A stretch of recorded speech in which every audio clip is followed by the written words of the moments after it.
Ya ayyuhalladzina amanu qu anfusakum wa ahlikum nar. Wahai orang-orang yang beriman, jaga dirimu. Tidak cukup dirimu, tapi ahli keluargamu dari api neraka. Wa quduhan nasu wal hijarah. Yang bahan bakar api neraka itu adalah dua huagawa, manusia itu sendiri dan batu. Ketika ayat ini turun hadirin, ada batu besar di dekat Nabi. Batu besar ini pun menjerit, takut kalau dia akan dijadikan sebagai bahan dasar api neraka. Untuk itulah hadirin Allah, karena diri kita, keluarga kita amanah Allah. Harapan kita satu atap di dalam rumah bersama istri dan anak-anak kita, dengan ikatan ketaatan kepada Allah Subhanahu wa taala, insyaallah akan satu atap pula di surga. Tetapi manakala di rumah itu yang dia pikirkan hanya rumah yang bagus, pakaian yang bagus, kendaraan yang bagus, maka hadirin, namun ketika istri dan anak-anak kita tidak taat kepada Allah, maka akan bercerai-berai, tidak bersatu. Anak tuha kak di pojok neraka, anak saya nomor dua kak di ujung di neraka. Apa arti kebersamaan kalau tidak diikat dengan agama?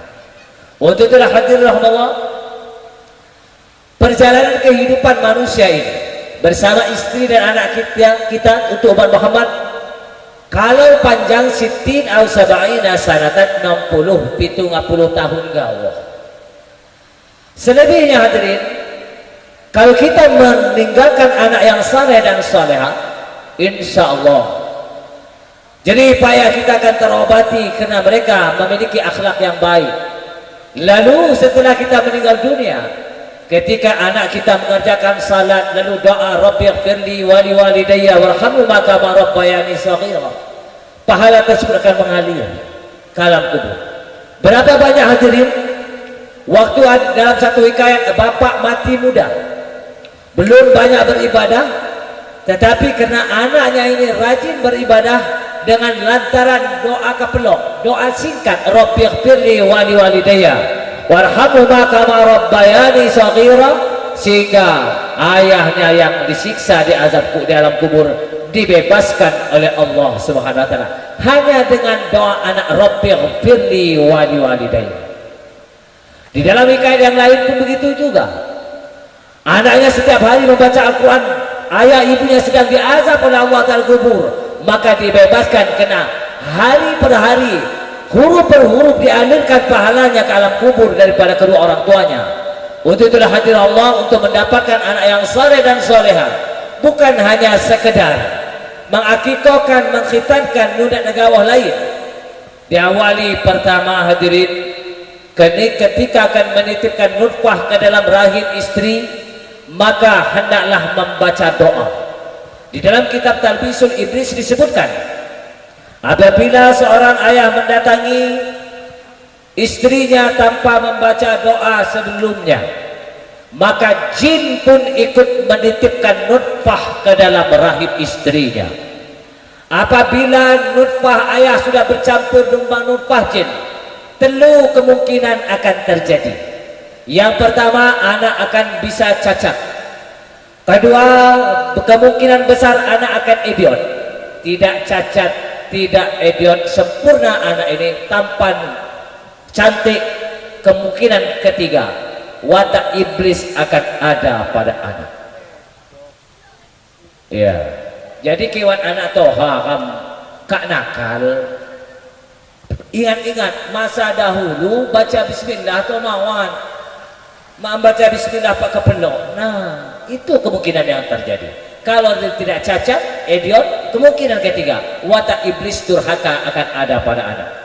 Untuk itulah hadirin, cara yang kedua untuk mendapatkan anak yang saleh dan soleha, kita jadikan istri kita menjadi wanita yang solehah. Karena guru nomor satu putra putri kita adalah ibu, guru nomor dua adalah bapak, guru nomor tiga selain ibu dan bapak, dari PAUD sampai perguruan tinggi. Maka keberhasilan dalam keluarga untuk mendapat anak yang saleh dan soleh tergantung pertama ibunya. Misal di dalam keluarga itu bapaknya preman besar, tapi selagi ibunya bertahan menjadi wanita salehah, insya Allah ada secerca harapan untuk mendapatkan anak yang saleh dan salehah. Kita buka di dalam Al-Quran bagaimana umur Nabi Nuh 1000 tahun, 950 tahun berdakwah siang dan malam, namun istri Nabi Nuh tidak beriman, bahkan menghasut orang-orang kampung untuk membunuh suaminya. Bahkan lahir dari rahim wanita yang durhaka ini Kan'an yang mati tidak beriman. Lalu bagaimana dalil yang lain? Nabi Ibrahim memiliki istri pertama adalah Siti Sarah. Lama tidak punya keturunan, maka dia menikah dengan istri yang kedua Siti Hajar. Nabi Ibrahim adalah orang yang soleh. Siti Sarah dan Siti Hajar pun wanita soleha, lahir dari tulang sulbi dua wanita ini. Nabi Ishak yang silsilah keturunan ke Nabi Isa, dan dari Siti Hajar lahir Nabi Ismail yang silsilahnya ke Nabi Muhammad sallallahu alaihi wasallam. Dengan suami yang saleh, istri yang salehah, lahir anak yang saleh dan salehah. Ini dalil dalam Al-Quran. Dalil di dalam masyarakat hadirin. Kalau di dalam keluarga itu yang pertama kali meninggal dunia adalah bapaknya, guru nomor 2, maka keluarga itu banyak berhasil. Bisa saja mungkin di antara bapak-bapak termasuk saya, umur 10 tahun ditinggal oleh ayah saya, dibesarkan oleh ibu seorang petani, 9 saudara. Hebatnya seorang ibu hadirin, sehingga kami 9 saudara bisa menyelesaikan pendidikan ke perguruan tinggi, bahkan selesai dan kuliah dari Politeknik Pertanian Unila tahun 94. Saya bisa melanjutkan pendidikan ke Institut Islamic University di Faisal Abad di Pakistan selama 8 tahun. Ini hebatnya seorang ibu. Tetapi seandainya yang dalam keluarga itu pertama kali meninggal ibu, mak, guru nomor 1, maka anak ucar kacir, wat nutuk kemaman, wat nutuk datuk, wat nutuk hodon bagih. Kucar kacir. Kenapa? Yang namanya perempuan itu lemah fisiknya, tapi lebih tegar menghadapi permasalahan, terutama ketika ditinggal oleh suami. Tapi nekham saya khagah, saya bakas, kuat fisik kita, tetapi ketika ditinggal oleh istri kita, makum pak ngapuluh kali kak kadu ngijok we kak ngilok kak agak nyepok wat kodo jandamu wat kuda mulu itu ha. Ya, maka di dunia ini tidak diketemukan bapak menduda demi anak-anak, mak ngahalu sikam di tengah mos, mak ngahalu, tidak ada. Tetapi ibu-ibu menjanda demi anak-anaknya, kak naya lamon bahasa sikam banyak. Ya, ibu menjanda demi membesarkan anak-anaknya banyak kita ketemukan, baik di Indonesia maupun di luar negeri. Tetapi hingga kini saya makum ngahalu, makum ketemu mak muda, dia normal, ditinggal oleh istri, tidak menikah demi anak-anak, belum ketemu saya. Nuh kini menggalawat sudah, mengedap. Ya ada tuh kakak tuh kakak dia nenek ninggal, kakak kawin nuwot. Ya masalahnya tidak disalahkan karena kita laki-laki ini asal muasal jak tanong. Berbeda dengan perempuan yang asal muasal jak tulang rusuk. Tulang rusuk kalau tidak diurus dia akan cepat lapuk. Maka ketika sudah umur 50 tahun menopause, dia hasrat untuk menikah itu sudah menurun. Nah kita yang laki-laki bakas khagah itu jak tanong. Tanong ini walaupun dibiarkan saja tidak akan rusak. Untuk itulah ya ketika tua peot saja ompong, tapi onder di dalam nak lagi hilau. Mulai agak kawin nuwot. Untuk telah hadirin Allah, anak ini merupakan amanah Allah. Maka hadirin pertama kali setelah diakikahkan, ditambahkan azan sebelah kanan, iqamat sebelah kiri. Jangan lupa baca surat Inna Anzalna. Nabi bersabda dalam kitab Bukhari, apabila anak lahir diazankan, diiqamatkan, lalu dibacakan surat Inna anzalnahu fi lailatul qadar, maka anak kita akan dijaga oleh Allah dari perbuatan zina. Ini penting. Lalu kalau anak laki-laki dikhitankan, ini kewajiban kita sebagai orang tua. Selanjutnya hadirin, apabila umur 7 tahun, perintahkan dia salat sembahyang bahasanya kham. Sebab apa? Tidak mungkin anak itu menjadi anak yang saleh kalau dia meninggalkan perintah Allah tiang agama. Maka tidak mungkin dalam keluarga itu akan turun rahmat Allah di rumahnya kalau tiang agama tidak ditegakkan. Hadirin, panggung ini kecil. Berapa tiang untuk menegakkan panggung ini? Untuk itu hadirin, maka untuk mendapatkan anak yang soleh dan soleha, jadikan diri kita taat kepada Allah, menegakkan salat 5 waktu. Bahkan kalau anak itu kagah bakas umur 7 tahun, kenalkan dia dengan rumah Allah, masjid, dan kenal main game gawah, main shopping, main mall gawah, main pasar, jalan-jalan, main pantai, main puncak, main gunung. Tapi tidak kenal dengan rumah Allah, tempat turunnya rahmat. Maka hadirin, jangan terutama bapak-bapak sekalian, jangan memanjakan anak hanya sekedar harta, menyampingkan agama. Saya punya murid pengajian di PU, anak dia 2 kagah 1 mulim perempuan.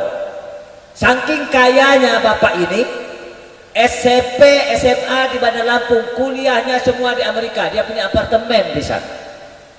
Ya, sampai mengambil gelar doktor pun di Amerika. Tapi sekarang setelah saya pengajian subuh, mewang, cak mewang tidak datuk. Dia cerita dengan saya, Ustaz, saya anggap salah satu wujud sayang kepada anakku manjakan dengan harta, lupa agama. Sekarang Ustaz, untuk apa lagi harta? Seandainya saya boleh hidup kembali, tidak perlu harta, saya hidup sederhana. Yang penting 3 anak saya berada dengan saya. Kenapa hadirin? 3 anaknya mati muli makanai di Amerika kena kecanduan narkoba. Gadis 1, 2 bujang. Bahwa saat mengambil gelar doktor, kecanduan narkoba, mati semua. Pupus keturunan, tidak ada keturunan. Jadi harta banyak ini untuk apa lagi? Mak ngedok guna lagi. Paling larinya ke abang, kakak, adik-adik ini. Maka hadirin, penyesalan, tinggal penyesalan.